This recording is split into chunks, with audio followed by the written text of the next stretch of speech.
What are you doing today? Even row cropping, he's got to leave hay string everywhere. For the record, that was not my hay string. It's like a big old wad of it just hanging there with dirt all in it, and I'm like, here, I'll cut that off and I'll pull this out of the way. And I look, and here's the wad and here's the wad, and I'm like, Robert, you're gonna have to come over here.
So we arrived here at the field after the last rain event. I think we ended up getting about right at an inch out of it, 9/10 or so. We're over here at the field, checking to see if it's dry enough to plant.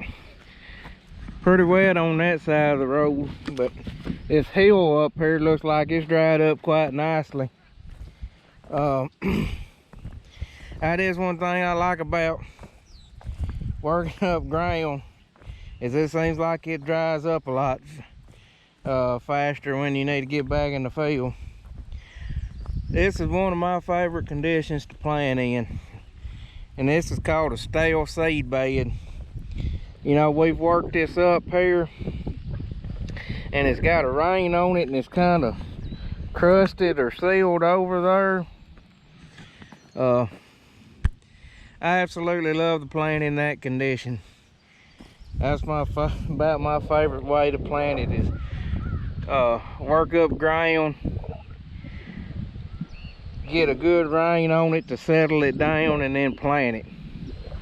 So it's plenty heavy, but we're gonna rock on with it.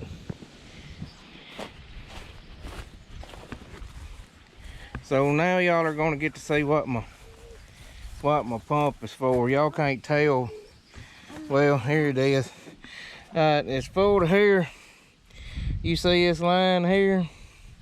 Yeah, some stuff is settled out. So it is something in there. It's fertilizer. See if we can't get the old pump to start.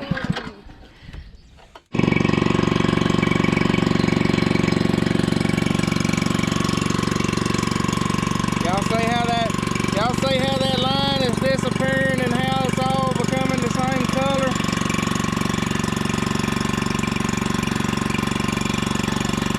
Let that run a minute and we should be ready to go.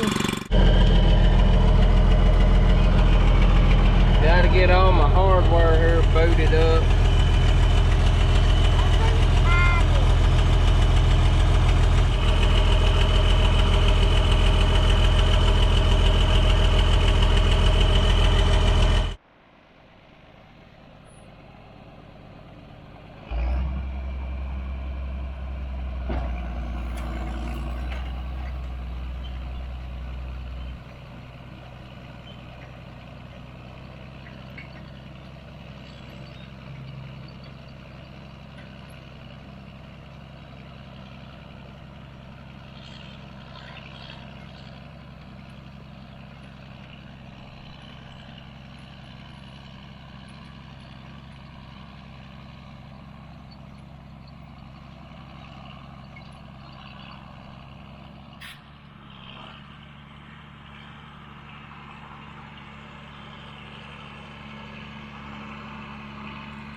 I think our tire's a little low, so I guess I'm gonna have to crank up the compressor over there and air it up.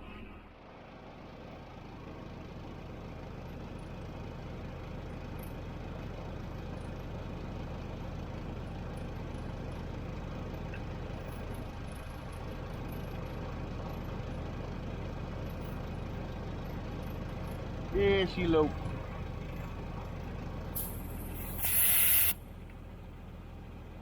This is all you know, 'cause they won't do it, bro.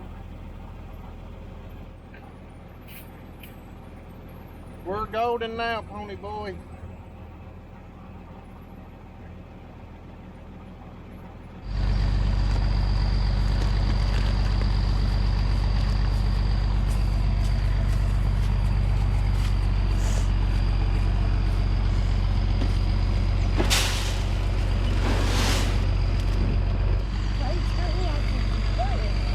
These 62-pound bags, for y'all that don't know, they put 80,000 kernels in a bag. So some corn weighs lighter and some heavier.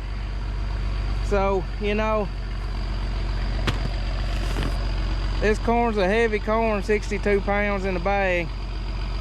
I always say heavy in the bag, heavy in the truck in the fall. Putting this graphite on top of the seed.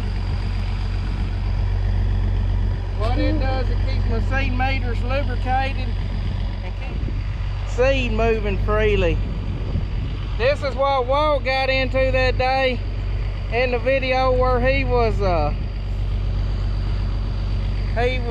come in there and he was solid black. He got this graphite all over him. Did you get in big trouble that day? Say it where they can hear you.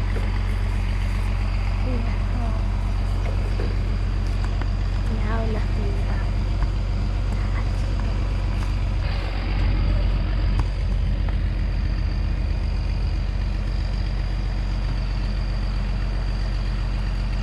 If I be with it no more time. Huh? If I be with it no more time. Didn't like it? If I be with a number time. A little number thing. Count how many rows is on that planter. 4, 10, 2, 4, 5, 6. That's all right. 7. And then I don't know what time. You know what number. Comes after 7.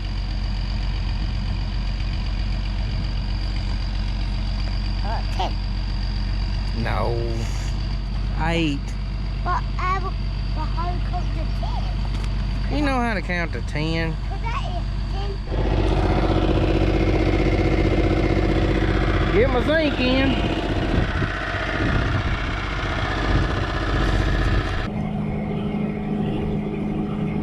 Get a good deal of water for drinking a Dr. Pepper.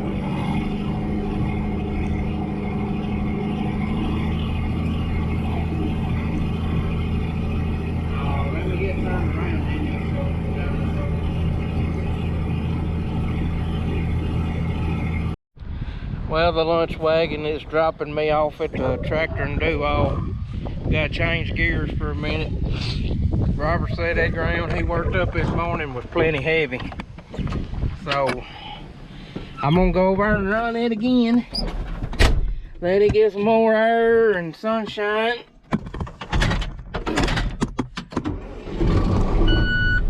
And then go back to plant. I remember why I no-till so much now. This working ground's a slow process. I mean, don't get me wrong, I like my old diesel. But if I was going to have to buy a new one, it wouldn't be no diesel. Ain't no way I'd own another damn diesel truck. I need to tell something. Now, one thing costs too much to service. I need to tell something. Tell me. For my home car, I will have a doormat, and then for my rotting car, I will want my daddy on me, and What's that big bit? Your granddad's done indoctrinated you on these diesels too much.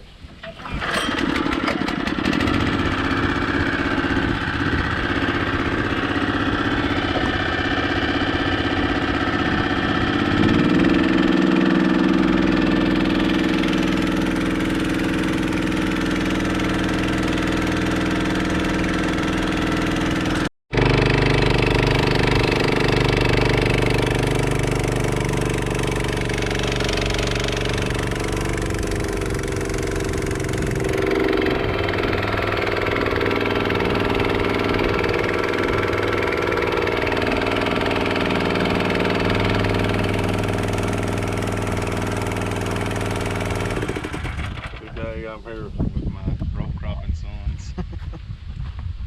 I'm usually cattle, but I'm row cropping today. What are you doing today? Even row cropping, he's got to leave hay string everywhere. For the record, that was not my hay string. I wish Video. me, Let Bob, me video, Bob wish big. we'd never seen that hay string.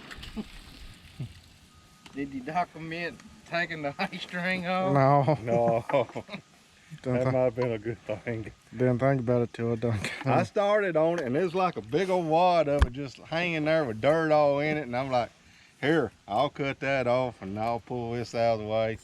And I look, and here's the wad, and here's the wad, and I'm like, Robert, you're going to have to come over here.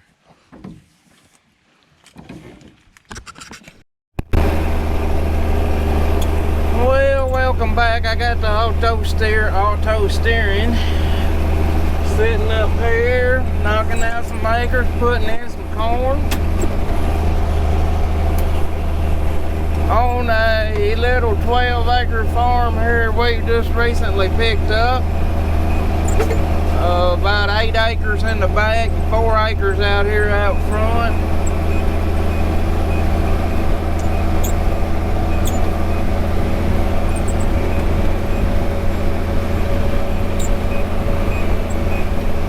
Getting steered on my line and getting everything turned on. Nudge my line just a little.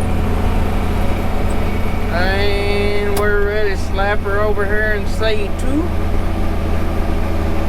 The front field's got some pretty steep terraces on it. They was planting it like this, and I changed the rows up. That might be a mistake, but I'm gonna give it a try.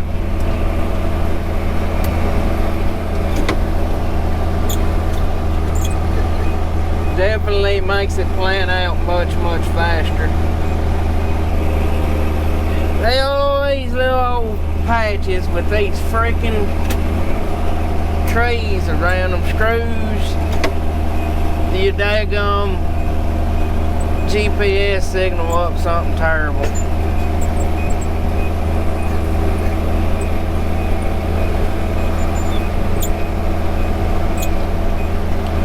I could throw the marker out, but by the time I get the marker out, you're done at the end of the stretch.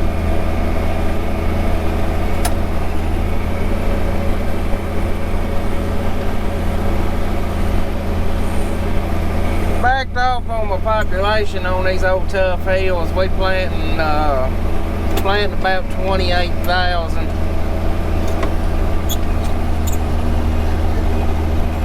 Your population, I keep mentioning population.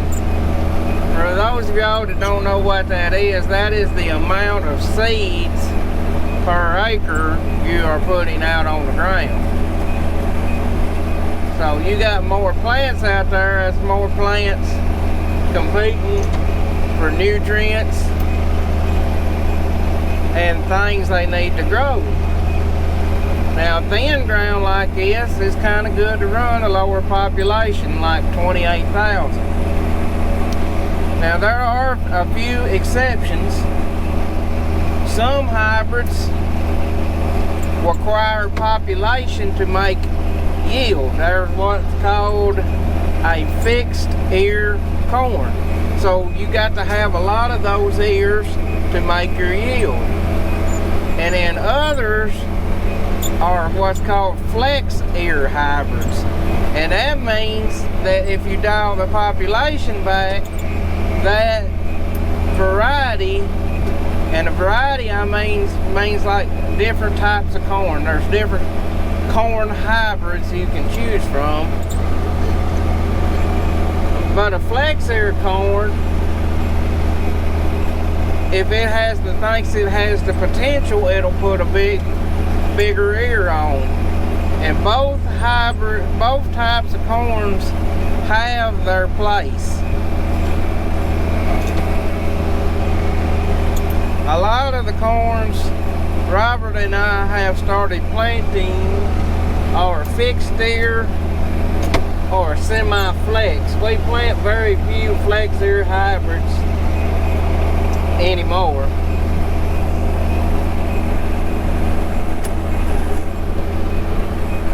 But to be honest with you, I rarely look at that until I start going to the field to plant. I just got certain hybrids, once you've grown them. Let me turn that alarm off. Once you've grown these corns for so many years, you kind of learn what population it needs to be planted at and stuff. And that is one thing I like about cropland, is they stick with varieties a pretty good while. When you find one that works for you, they stay with it. A lot of the bigger companies like Decap and stuff, you'll be lucky to have a hybrid that will be around for more than 3 years. So that's one thing I like about cropland. We're over here on this big farm at the lake. There's about 80 acres in this farm. It's kind of cut up in patches, but should be able to get something done when we get over here on this. Bob's cutting it. This been needed work up for a while. It's plenty heavy to be working up. But I'm tired of bouncing over stuff and beating the crap out of equipment, so we're leveling it up. We've no-tilled this ever since we worked it. This will be the 4th crop we've put in on this farm. First year we had it was just a bunch of grass, and it had been in pasture, so we just sprayed and no-tilled it. Little baby earthworm.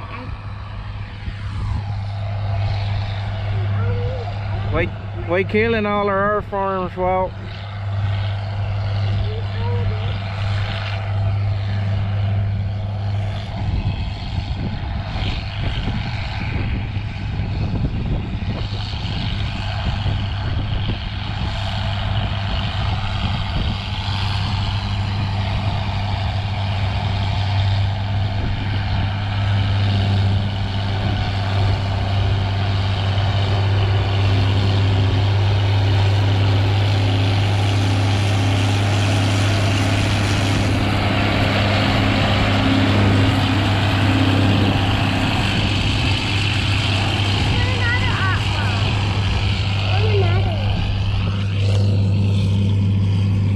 Finding a bunch of little fellers, ain't you?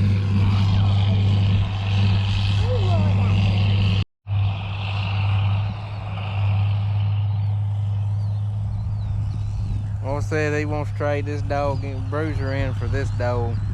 I do that.